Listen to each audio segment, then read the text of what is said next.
Hello student, welcome two degree plus diploma holders में आपका स्वागत है। जैसा कि आपसे वादा किया था कि PGCIL junior technician trainee electrician के लिए क्लासेस प्रोवाइड किया जाएगा, वो क्लासेस आज स्टार्ट हो गया है, जो कि क्लास फर्स्ट रहेगा, जिसमें हम पहला सब्जेक्ट स्टार्ट करने जा रहे हैं। विद्युत मापक यंत्र यानी इलेक्ट्रिकल मेजरिंग इंस्ट्रूमेंट पहला सब्जेक्ट स्टार्ट करेंगे, जिसमें हम आपको कंप्लीट थ्योरी क्लास प्रोवाइड करेंगे। उसके बाद साथ ही साथ आपको ये देखने को इसके इमेजेस भी देखने को मिलेगा। इसके लिए एक आपको पीडीएफ भी तैयार किए हैं, जो कि प्रिंटेबल पीडीएफ रहेगा। उसमें सभी कुछ आपको मैटर रहेगा, आपको रिटर्न करने की, लिखने की कोई आवश्यकता नहीं पड़ेगी। सब कुछ आपको पीडीएफ में देखने को मिल जाएगा। हम आपको अच्छे से समझा देंगे और उसके बाद समझ कर आप पीडीएफ को डाउनलोड करके प्रिंट आउट कर लेंगे। वो आपसे आपका सब कुछ तैयार हो जाएगा। अभी आपको दिखाते हैं कि कितना बेहतरीन आपके लिए पीडीएफ तैयार किए हैं और कैसे आपको डाउनलोड करना है, ये भी आपको बताते हैं। चलिए अब आपको बताते हैं इसमें कौन कौन से टॉपिक्स आपको कवर कराए जाएंगे इस सब्जेक्ट में। ये आप देख सकते हैं, इसमें हिंदी और इंग्लिश दोनों लैंग्वेज में देखने को मिलेगा। जो विद्युत मापक यंत्र यानी इलेक्ट्रिकल मेजरिंग इंस्ट्रूमेंट है, इसमें जो टॉपिक्स कवर कराए जाएंगे, पहला विद्युत मापक यंत्र यानी इलेक्ट्रिकल मेजरिंग इंस्ट्रूमेंट के बेसिक्स के बारे में बताएंगे पहले। उसके बाद आपको टाइप्स ऑफ डैम्पिंग के बारे में बताएंगे, जिसमें एयर फ्रिक्शन डैम्पिंग और eddy current damping, fluid friction damping, तीनों प्रकार के जो डैम्पिंग होते हैं वो बताएंगे। और टाइप्स ऑफ टॉर्क भी बताएंगे, जिसमें डिफ्लेक्टिंग टॉर्क, कंट्रोलिंग टॉर्क और डैम्पिंग टॉर्क, ये सभी बताएंगे। उसके बाद कुछ आपको महत्वपूर्ण जो यंत्र हैं उसके बारे में बताएंगे, जिसमें मूविंग कॉइल जैसे कि पीएमएमसी, उसके बाद moving iron MI type instrument जो होते हैं, उसके बाद गैल्वेनोमीटर, और उसके बाद आपको कुछ और महत्वपूर्ण जो यंत्र हैं उसके बारे में बताएंगे, जिसमें आप देख सकते हैं ammeter, voltmeter, wattmeter, energy meter, ohmmeter, megger, multimeter, frequency meter, cathode ray oscilloscope यानी सीआरओ के बारे में आपको बताया जाएगा। उसके बाद आपको कुछ महत्वपूर्ण तथ्य यानी कुछ ऑब्जेक्टिव क्वेश्चन की प्रैक्टिस कराई जाएगी। उसके बाद ये कंप्लीट आपको सब्जेक्ट कंप्लीट हो जाएगा। नेक्स्ट क्लास आपको मशीन पढ़ाया जाएगा उसमें। चलिए अब आपको दिखाते हैं कि आपके लिए क्या बेहतरीन पीडीएफ तैयार किए हैं। ये आप देख सकते हैं, इसमें आपको सब कुछ टॉपिक जो पढ़ाया जाएगा सब कुछ इसमें दिया गया है। आपको लिखने की कोई आवश्यकता नहीं है, आप केवल जो क्लासेस है वो देखकर समझ लें, और जो उसमें हम क्लास में बताएंगे उसमें आप शॉर्ट नोट्स भी बना सकते हैं। इसमें सब कुछ जो डिटेल में टॉपिक्स है वो आपको यहाँ पर लिखा मिलेगा। हम उसमें शॉर्ट्स में आपको समझाते चलेंगे, ताकि आपको जो क्लासेज है वो शॉर्ट टाइम में आपको सब कुछ मिल जाए। यहाँ आपको सब कुछ देखने को मिल जाएगा, जैसा कि आप देख सकते हैं विद्युत मापक यंत्र, इसके बारे में ये सब कुछ थ्योरी यहाँ पर लिखा गया है, ये आप देख सकते हैं। आपको पीजीसीआईएल के लिए कंप्लीट इसमें आपको जो मैटर है आपको मिल जाएगा। और अदर जो आपको तैयारी कर रहे हैं जो आईटीआई के बेस पर है, उसके लिए भी ये बहुत ही महत्वपूर्ण पीडीएफ होने वाला है। कैसे डाउनलोड करना है अभी आपको बताएंगे। इसके लिए आपको छोटा सा एक फ़ी चार्ज करना पड़ेगा, अभी आपको बताते हैं कितना है और कैसे आपको प्राप्त करना है। ये आप देख सकते हैं, जिसमें आपको प्राइमरी इंस्ट्रूमेंट क्या होते हैं, सेकेंडरी इंस्ट्रूमेंट क्या होते हैं, सब कुछ बताया जाएगा। इसके बाद यहाँ देख सकते हैं जो टॉर्क बताए थे, deflecting torque, controlling torque, damping torque, ये आप देख सकते हैं। यहाँ सब कुछ टॉपिक दिया गया है। एडी करंट डैम्पिंग क्या होता है, ये आप देख सकते हैं। मूविंग कॉइल इंस्ट्रूमेंट क्या होता है, ये इमेजेस के साथ आपको यहाँ सब कुछ देखने को मिलेगा। देख सकते हैं वोल्ट मीटर, एमीटर क्या होता है, वाट मीटर क्या होता है, एनर्जी मीटर क्या होता है, ओम मीटर क्या होता है, ये सब कुछ आप देख सकते हैं। Megger, frequency metre, CRO, cathode ray oscilloscope, और उसके बाद कुछ महत्वपूर्ण यहाँ तथ्य देख सकते हैं, जो कि बहुत ही इंपॉर्टेंट है, जो रेगुलरली एग्ज़ाम में आपको देखने को मिलता रहता है। उसके बाद ये सब कुछ कंप्लीट प्रोवाइड करने के बाद आपको इसके क्वेश्चन प्रैक्टिस भी आपको देखने को मिलेगा। यहाँ आपको क्वेश्चन प्रैक्टिस भी आपको कराया जाएगा। ये कंप्लीट सब्जेक्ट होने के बाद आपको मशीन इसके जस्ट बाद स्टार्ट किया जाएगा। ये इसमें लगभग 5 से 7 क्लासेस में आपको ये कंप्लीट ये सब्जेक्ट प्रोवाइड कर दिया जाएगा, और आप ये पूरा कंप्लीट सब्जेक्ट का पीडीएफ आप प्राप्त कर सकते हैं। इसके लिए आपको एक छोटा सा फ़ी पे करना पड़ेगा, जो कि मात्र मामूली सा रकम रखेंगे, जो कि सभी कैंडिडेट के लिए एक अफोर्डेबल कॉस्ट हो सके, सभी कैंडिडेट इसको प्राप्त कर सकें। आपके लिए एक मात्र 5 रुपये का ये पीडीएफ कंप्लीट सब्जेक्ट का पीडीएफ आपको 5 रुपये में मिल जाएगा। आपको डिस्क्रिप्शन बॉक्स में लिंक देखने को मिलेगा, जो कि गूगल पे का क्यूआर स्कैन रहेगा। वहाँ से आप स्कैन करके 5 रुपये पे करेंगे। उसके बाद जो पेमेंट रसीद रहेगा उसको आप स्क्रीनशॉट लेके वो टेलीग्राम चैनल पर वहाँ जाके मुझे पर्सनल मैसेज करेंगे। वहाँ पर अपना जो स्क्रीनशॉट है पेमेंट का वो भेजेंगे। वहीं पर हम आपको इस पीडीएफ का जो लिंक है वो आपको सेंड कर देंगे। वहाँ से आप डाउनलोड कर सकते हैं इस पीडीएफ को और अपने फ्यूचर एग्ज़ाम के लिए आप इसको रख सकते हैं और पढ़ सकते हैं। ऐसे सभी सब्जेक्ट के लिए आपको पीडीएफ तैयार करके आपकी प्रोवाइड किया जाएगा। आपको बेहतरीन पीडीएफ मिलेगा ताकि सभी एग्ज़ाम आप क्रैक कर सकें। चलिए अब आपको इस क्लास के बारे में आपको समझाते हैं। सब कुछ आपको समझाएंगे। इसके बाद यहाँ आप ये पीडीएफ देखकर आप खुद से पढ़ सकते हैं, ये आप देख सकते हैं। चलिए अब आपको क्लासेस बताते हैं। विद्युत मापक यंत्र यानी विद्युत मापक उपकरण होता क्या है? Electrical measuring instrument. ऐसा उपकरण जो विद्युत राशि जैसे voltage, current, resistance, impedance, resistivity, power factor in सभी इत्यादि ऊर्जाओं को मापने के लिए जिस उपकरण का उपयोग किया जाता है उसे हम विद्युत मापक उपकरण कहते हैं। ये आपको बता दें। और ये सभी जो उपकरण होते हैं जैसे ammeter, voltmeter, power factor meter, energy meter, PMMC, EMMC, MI type, rectifier type, इन सभी जो उपकरण होते हैं ये सभी उपकरण विद्युत धारा यानी इलेक्ट्रिकल पर वर्क करने वाले होते हैं। इसलिए इसे हम बोल सकते हैं ये यंत्र विद्युत धारा के विभिन्न प्रभावों पर कार्य करते हैं। ये आपको हो गया। और सभी जो उपकरण होते हैं जो बेसिकली इलेक्ट्रिकल मेजरिंग इंस्ट्रूमेंट होते हैं जिसमें एमीटर, वोल्ट मीटर ये सभी जो होते हैं इसमें जो अधिकतर जो ज़्यादातर धातु उपयोग किया जाता है वो फास्फोरस ब्रांच का धातु लगा रहता है। इसलिए इसे हम विद्युत मापक यंत्रों की कमानी के लिए, निर्माण के लिए सबसे उपयुक्त धातु जो माना जाता है वो फास्फोरस ब्रांच का होता है। और आपको बता दें ये जो होते हैं विद्युत यानी विद्युत इलेक्ट्रिकल पर वर्क करने वाले इलेक्ट्रिकल क्वांटिटी को मापने के लिए ये यंत्र का उपयोग किया जाता है। इसलिए हम इसे इलेक्ट्रिकल का एक सेंसर भी बोला जा सकता है। बट ये सेंसर तो नहीं होता है लेकिन ये एक प्रकार की इसे इनडायरेक्ट इसे हम सेंसर भी बोला जा सकता है। अब ये छोटा सा इन्फॉर्मेशन जो विद्युत मापक उपकरण होता क्या है ये सभी टॉपिक्स हो गए। क्या होता है वोल्टेज, करंट, रेजिस्टेंस इत्यादि सभी को मापने के लिए जो उपकरण का उपयोग किया जाता है उसे विद्युत मापक उपकरण कहते हैं। ये इलेक्ट्रिकल पर वर्क करता है, ये हो गया। और इसमें जो धातु बेसिकली जो धातु उपयोग किया जाता है वो फास्फोरस ब्रांच का होता है और इसे हम एक प्रकार का सेंसर भी बोल सकते हैं। ये सभी टॉपिक्स आपको इतना पता होना चाहिए जो बेसिकली विद्युत मापक उपकरण होता क्या है इसके बारे में। अब आपको बता दें जो विद्युत मापक उपकरण होते हैं ये दो प्रकार के होते हैं जिसमें पहला है प्राथमिक उपकरण यानी प्राइमरी इंस्ट्रूमेंट होते हैं और दूसरा है द्वितीयक उपकरण जो सेकेंडरी टाइप इंस्ट्रूमेंट होते हैं। अब आपको बताते हैं प्राथमिक उपकरण होता क्या है। ऐसा उपकरण जो डायरेक्ट रीडिंग नहीं देता है।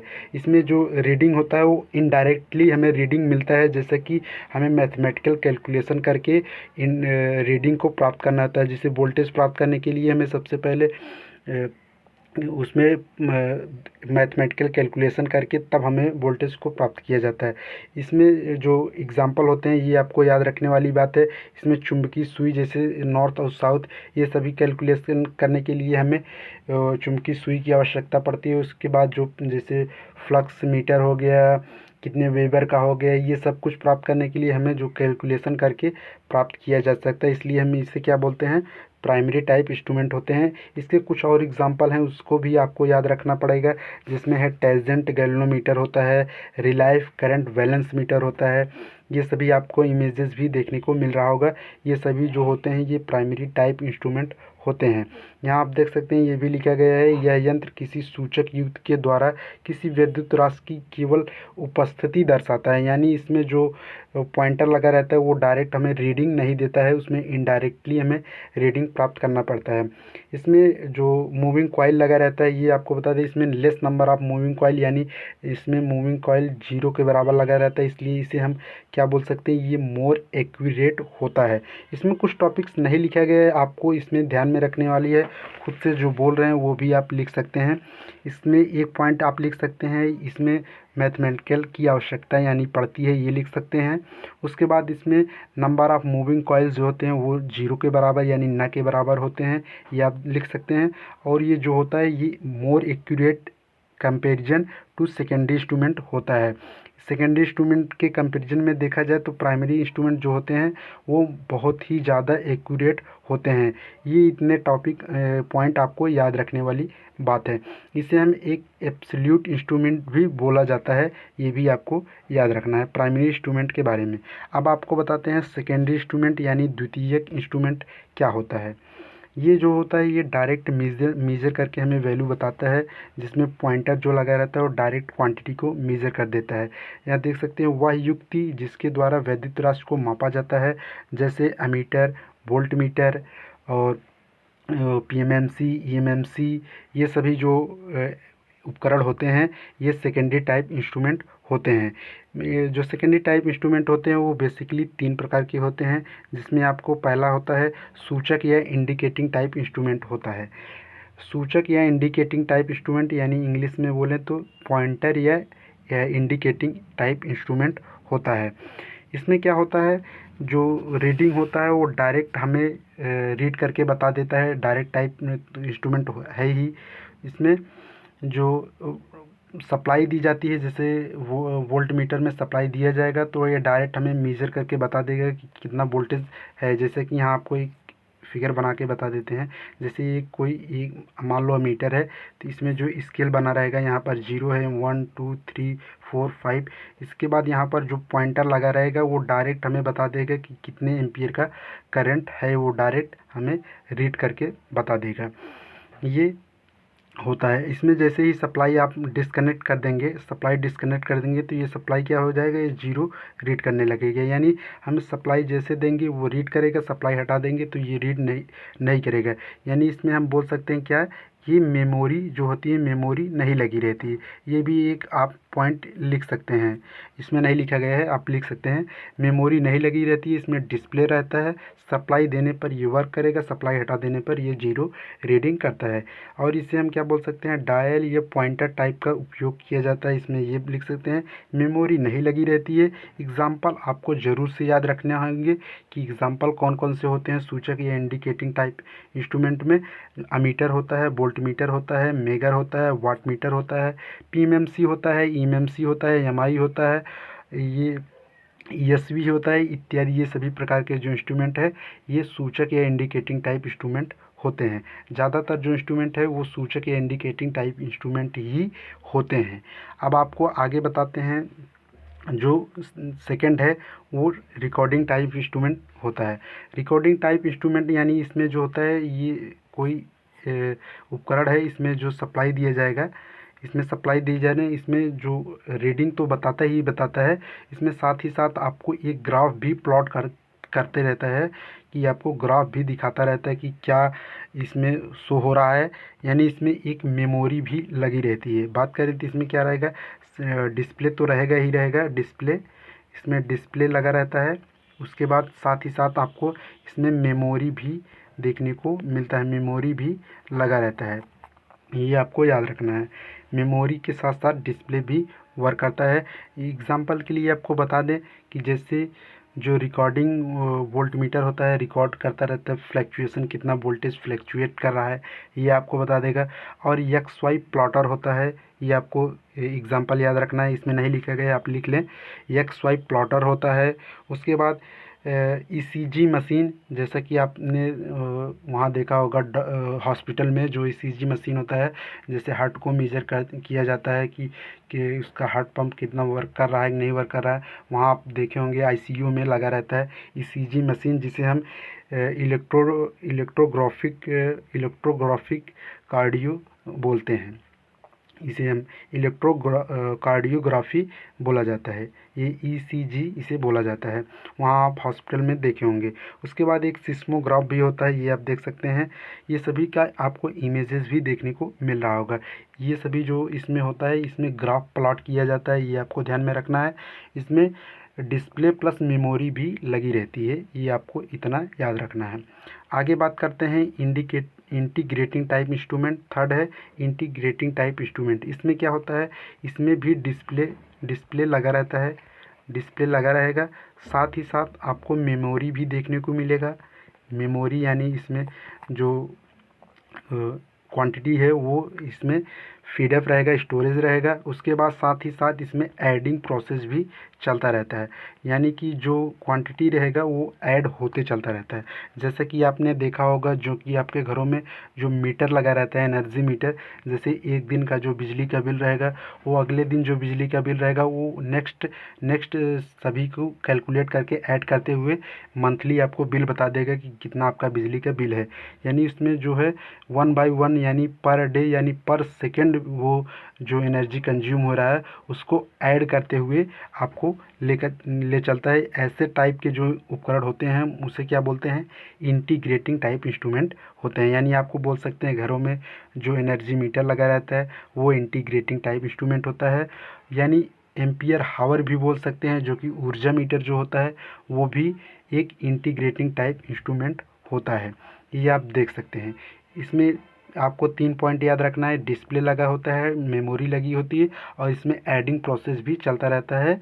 और उसके साथ साथ आपको एग्जांपल याद रखना है कि जो इलेक्ट्रिकल मीटर होता है, यानी घरों में जो मीटर लगा रहता है वो इंटीग्रेटिंग टाइप होता है और ऊर्जा मीटर भी इंटीग्रेटिंग टाइप उपकरण होते हैं। ये सभी आपको तीनों पता चल गया क्या होता है। अब आपको बताते हैं टॉर्क के प्रकार जो बल आघूर्ण है इसमें लगता है।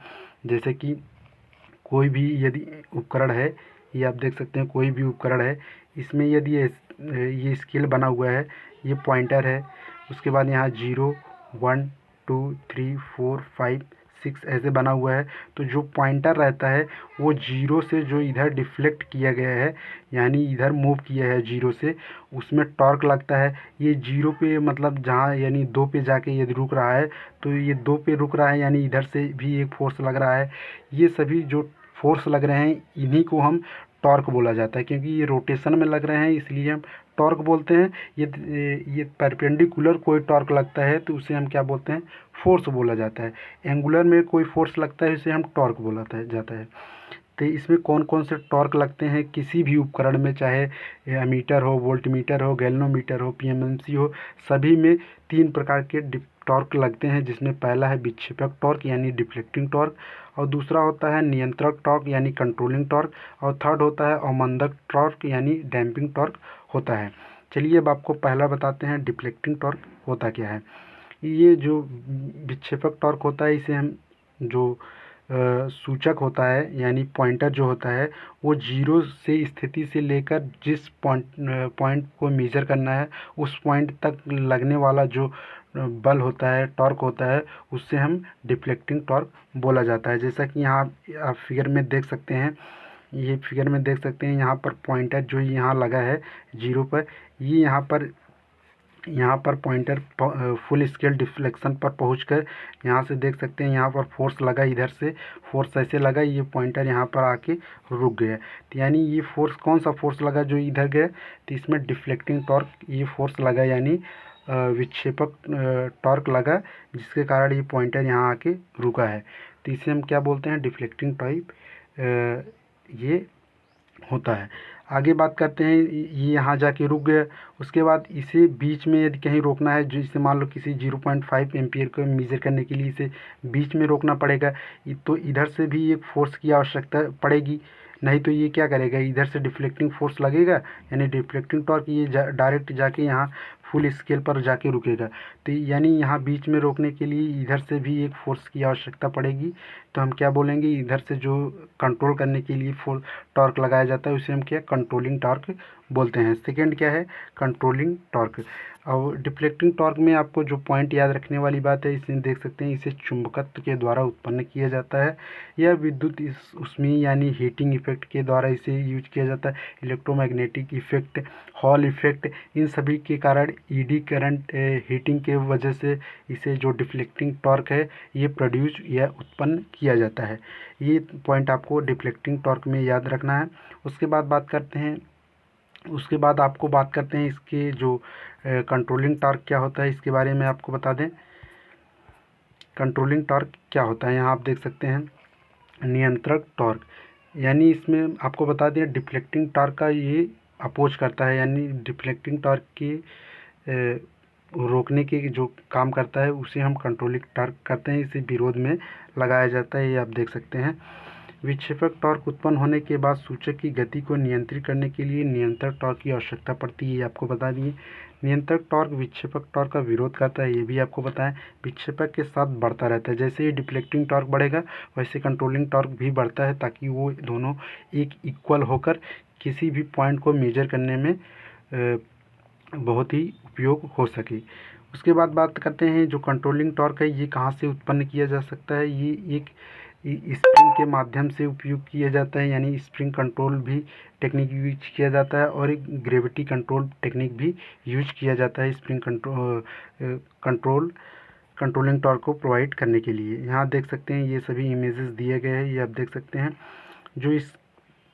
जो स्प्रिंग कंट्रोल टेक्निक होता है इसमें इसकी कमानी फॉस्फोरस ब्रांच की बनी होती है, जैसा कि आपको बताया जाता था। जो धातु यूज किया जाता है वो फॉस्फोरस ब्रांच का ही होता है। इसका जो कमानी यानी स्प्रिंग जो कमानी बना रहता है वो फॉस्फोरस ब्रांच का होता है। इसका जो वेट होता है वो लाइट वेट यानी हल्का होता है। इसका उपयोग पीएमएमसी डायनो टाइप मीटर यंत्र में उपयोग किया जाता है। और जो गुरुत्वीय यानी ग्रेविटी कंट्रोल टेक्निक होता है उसको केवल ऊर्ध्वाधर यानी वर्टिकल उपयोग किया जाता है। इसे खड़ा रख कर भी उपयोग किया जाता है। इसे जब मतलब क्षैतिज रख दिया जाएगा तो ये वर्क नहीं करेगा, क्योंकि इसमें ग्रेविटी जो गुरुत्वाकर्षण है उसका बल लगना चाहिए ताकि वो प्रॉपर वर्क कर सके। इसलिए हमें इसे ऊर्ध्वाधर रख कर ही उपयोग किया जा सकता है। इसका वजन की बात करें ये इसके कंपेरिजन में भारी होता है।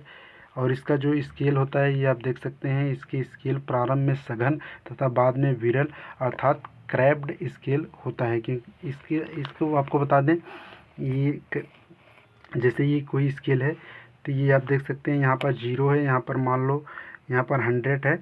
ये फुल स्केल मान लो 100 तक है, तो इसमें क्या करेगा, पहले 0 1 2 3 4 5 ऐसे रीड करेगा। फिर धीरे धीरे जैसे बढ़ेगा तो यहाँ पर 5, फिर यहाँ पर डायरेक्ट ये 8 बताएगा, फिर यहाँ पर 50 बता देगा, फिर यहाँ से मान लो 80 बता देगा। ये धीरे धीरे बढ़ता जाता है। यहाँ शुरू में ये 1 2 3 सब कुछ बताएगा, उसके बाद 10, फिर डायरेक्ट 20, उसके बाद 50, फिर उसके बाद 80, ऐसे करके बताता है। यानी धीरे धीरे क्या होता है, सघन यानी होता जाता है। इसे हम क्या बोलते हैं, इसलिए इसे क्रैम्प्ड स्केल बोला जाता है, नॉन यूनिफॉर्म स्केल भी बोल सकते हैं। उसके बाद तापमान पर इस पर कोई प्रभाव नहीं पड़ता है, ये आप देख सकते हैं, क्योंकि जो ग्रेविटी कंट्रोल होता है उसमें तापमान पर कोई प्रभाव नहीं पड़ता है। और जो ये होता है स्प्रिंग कंट्रोल टेक्निक, ये यूनिफॉर्मली होता है। इसमें 1 2 3 4 5 जैसे ही स्केल रहेगा वो आपको मेजर करते चला जाएगा। इसमें जो करंट होता है वो डायरेक्टली डिफ्लेक्टिंग टॉर्क जो थीटा होता है वो डायरेक्टली प्रोपोर्शनल होता है। और इसमें जो होता है टेम्परेचर का इफेक्ट पड़ता है, ये आपको ध्यान में रखने वाली बात है। उसके बाद थर्ड जो होता है वो डैम्पिंग टॉर्क क्या होता है। डैम्पिंग टॉर्क के वहाँ उपयोग किया जाता है जैसे कि ये कोई उपकरण है, इसमें पॉइंटर ये लगा हुआ है 1 2 3 4, यहाँ पे 0। ये जैसे यहाँ पर 2 पे मेजर करना है तो इधर से तो डिफ्लेक्टिंग टॉर्क लगा के 2 पे ले आएगा। और रोकने के लिए क्या कौन सा टॉर्क लगेगा, कंट्रोलिंग टॉर्क TC लगेगा। और इधर प्रोवाइड करने के लिए TD डिफ्लेक्टिंग टॉर्क, और रोकने के लिए TC कंट्रोलिंग टॉर्क लगेगा। बट यहाँ आने के बाद वो कंपन करता रहेगा, ऐसे ऐसे ऐसे ऐसे ऐसे कंपन करता रहेगा, यहाँ पर रुकेगा नहीं। यहाँ पर जो कंपन को रोकने के लिए हमें ये डैम्पिंग टॉर्क की आवश्यकता पड़ती है, ताकि वो जाके एग्जैक्ट 2 पर ही रुक जाए। जिस क्वांटिटी को मेज़र करना है वो एग्जैक्ट जाकर उसी पर रुक जाए। तो इसलिए हमें डैम्पिंग टॉर्क की आवश्यकता पड़ती है, ये आपको बताएं। यहाँ आप देख सकते हैं क्या लिखा गया है, जब सूचक पर विक्षेपक और नियंत्रक टॉर्क लगता है तो उसमें कंपन उत्पन्न हो जाता है। जैसे डिफ्लेक्टिंग टॉर्क इधर लगेगा, डैम्पिंग टॉर्क जो कंट्रोलिंग टॉर्क लगेगा वो जस्ट अपोजिट लगेगा। दोनों एक दूसरे को अपोजिट लगते रहते हैं, तो वो जो पॉइंटर यानी सूचक होता है वो कंपन करता रहता है। तो उसी कंपन को कम करने के लिए यानी रिड्यूस करने के लिए हम क्या करते हैं, वो डैम्पिंग टॉर्क की आवश्यकता पड़ती है। ये कहाँ से प्रोवाइड किया जाता है ये आपको बताते हैं। तो ये आप देख सकते हैं, यह सूचक को विरामावस्था यानी स्थिर अवस्था में लाने के लिए इसका उपयोग किया जाता है, ये देख सकते हैं। इसके बाद इसे वायु घर्षण, ईडी धारा या द्रव्य घर्षण द्वारा उत्पन्न किया जाता है। जैसे कि आपने देखा होगा कि किसी मान लो बर्तन में आप द्रव रख दें, तेल रख दें, उसमें आपको सुई को घुमाकर छोड़ दें, तो उसमें धीरे धीरे वो जो द्रव रहेगा वो अपोज करेगा उस जो उसमें रोटेट कर रहा है, ताकि वो धीरे धीरे वो रुक सके। यानी इसमें हम द्रव घर्षण का उपयोग कर सकते हैं, वायु घर्षण या ईडी करंट, ये तीनों प्रकार के इसमें जो उपयोग किया जा सकता है। पहला है वायु घर्षण अवमंदन प्रणाली, यानी एयर फ्रिक्शन डैम्पिंग होता क्या है। ये आप देख सकते हैं, इसमें एयर फ्रिक्शन के साथ साथ हम जो डैम्पिंग का उपयोग किया जाता है। ये आप देख सकते हैं, एयर चैम्बर बना रहता है, जैसे यहाँ आप देखेंगे जो पॉइंटर लगा रहता है, ये पॉइंटर रहेगा, यहाँ पर ढेर सारे एयर भरे रहेंगे, तो जो पॉइंटर लगे रहेगा ये इधर मूव करेगा, फिर कंट्रोलिंग टॉर्क के कारण इधर मूव करेगा, तो ईयर जो रहेगा वो दोनों को अपोज करता रहता है, ये दोनों को अपोज करता रहता है। ये यानी कि बोला जा सकता है ये पॉइंटर को अपोज करता है, जिधर पॉइंटर मूव करेगा जस्ट उसके अपोजिट ये फोर्स लगता रहता है डैम्पिंग। तो ये इसमें एयर रख कर एयर कंट्रोल किया जाता है, एयर के द्वारा कंट्रोल करने के लिए एयर डैम्पिंग का यूज किया जाता है। इसका प्रयोग देख सकते हैं जो छोटे इंस्ट्रूमेंट होते हैं उसमें यूज किया जाता है, एयर दबाव के कारण इसकी गति को नियंत्रण किया जाता है। उसके बाद बात करते हैं ईडी करंट जो होता है, इसमें सप्लाई देकर ईडी करंट प्रोड्यूस किया जाता है, जिसके कारण जो डैम्पिंग टॉर्क है वो प्रोड्यूस होता है, जिसके वो जो पॉइंटर है वो रुक जाता है। इसका जो पॉइंटर होता है ये आप देख सकते हैं, इसमें विद्युत चुम्बकीय प्रेरक के सिद्धांत पर कार्य करता है। इसमें एल्युमिनियम या तांबे की चकती का प्रयोग किया जाता है, ऐसे चकती बनाया जाता है, इसके बाद यहाँ पर सप्लाई दी जाती है, जिसके कारण यहाँ पर ईडी करंट प्रोड्यूस हो जाता है, जिससे पॉइंटर जो है वो धीरे धीरे रुक जाता है। इसमें ज्वेल्स बेरिंग का प्रयोग किया जा सकता है, जो सफ़ायर का बना होता है। उसके बाद बात करते हैं इसमें द्रव्य घर्षण अवमंदन प्रणाली, यानी फ्लूइड फ्रिक्शन डैम्पिंग होता क्या है। ये आप देख सकते हैं, इसमें फ्लूइड फ्रिक्शन में आपको बता दें कि जो यहाँ पर पॉइंटर लगा रहता है, तो इसी पॉइंटर के यहाँ पर बीच में यहाँ द्रव भर दिया जाता है।